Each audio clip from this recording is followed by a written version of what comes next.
Hi friends, ఈరోజు నేను inverter బిగించాను. అయితే ఇది ఎలా ఫిట్ చేయాలని చెప్పి ఆలోచిస్తే నాకు ఒక ఐడియా వచ్చింది.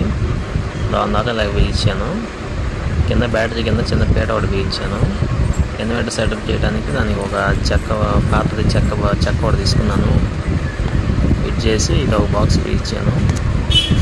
ఈ ఎస్ఎస్ బాక్స్ అన్నమాట, పవర్ కోసం నెట్ ఛార్జింగ్ పెట్టడానికి.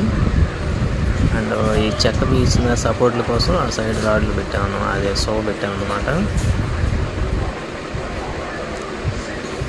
సోవ పెట్టి సైడ్ వైర్లు రావడానికి కోసం బయట సైడ్ పాత బ్యాటరీలు చెక్ చేశాను. బ్యాటరీ అంటే బేరింగ్ చెక్ చేశాను. ఈ బ్యాటరీ కనెక్షన్ వైర్ల కోసం కింద చెక్ చేశాను. ఇది సింపుల్ ప్రాసెస్ అన్నమాట. స్టాండ్ తీసుకున్నాను. స్టాండ్ మినిమం 3000 చెప్పాడు. నాకు ప్లాస్టిక్ అయితే మాత్రం 1500 చెప్పాడు.